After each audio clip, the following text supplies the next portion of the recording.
Matthew 13, the parable of the sower, verses 1 through 9. That same day, Jesus went out of the house and sat beside the sea, and great crowds of people gathered about him. So he got into a boat and sat down, and the whole crowd stood on the beach. And he told them many things in the parables, saying, A sower went out to sow. And as he sowed, some seeds fell along the path, and birds came and devoured them. Other seeds fell on rocky ground, where they didn't have as much soil, and immediately they sprang up, since they had no depth of soil.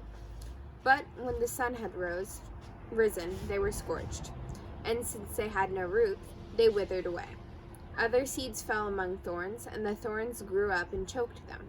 Other seeds fell on good soil, and they produced grain, some 100-fold, some 60, some 30. He who hears, let him hear. Action. Matthew 13:18-23.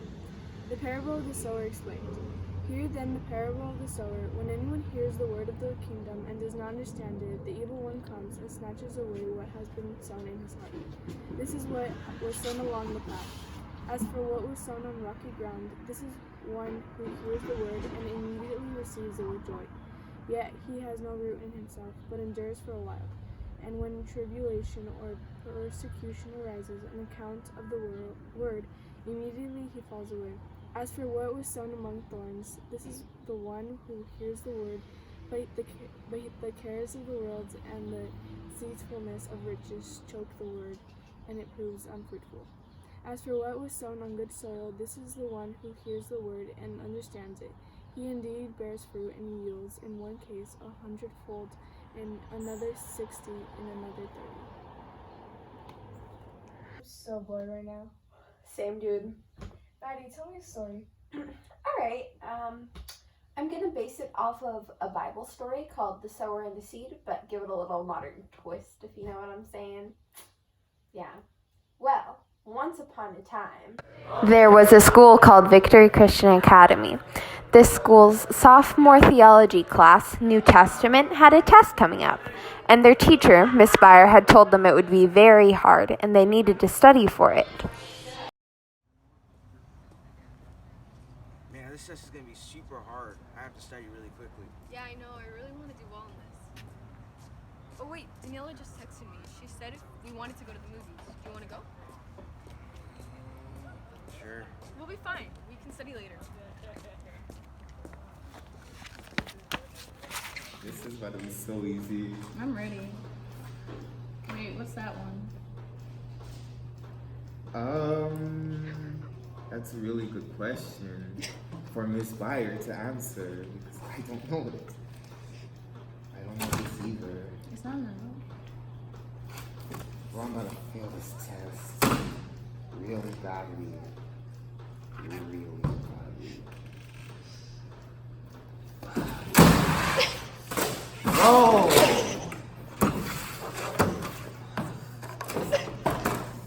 Hurts!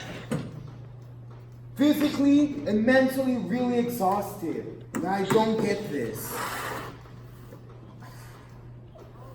It's so embarrassing to even ask for help too because I look like I don't pay attention in class. Ugh! Why? This is so easy. We don't even need to study. Right. Let's watch some Netflix.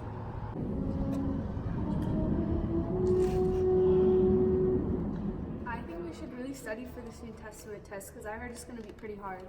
Yeah, totally. Let's study. Well, do you know this question? No. 3 days later. Oh, darn. I failed. Oh, I failed! Oh, dang it.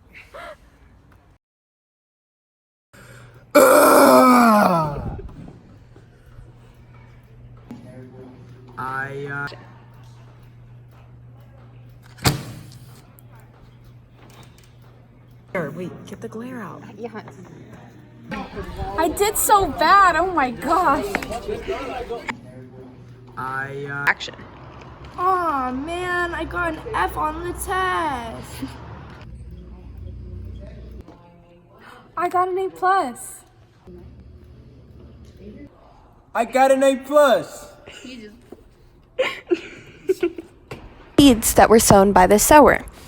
Olivia and Avery studied, but got an invite to the movies and ended up going there instead. They're like the seeds sown on the path that the birds came along and gobbled up.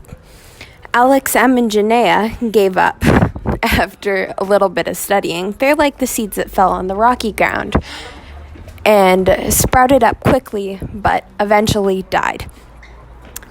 Alex and Alexis studied for a while, but then ended up watching Netflix. They're like the seeds sown in the thorns. They endured for a while until worldly stuff got in the way. Alana and Dakari are like the seeds sown in good soil. They heard the word and understood it. In other words, they actually studied for the test.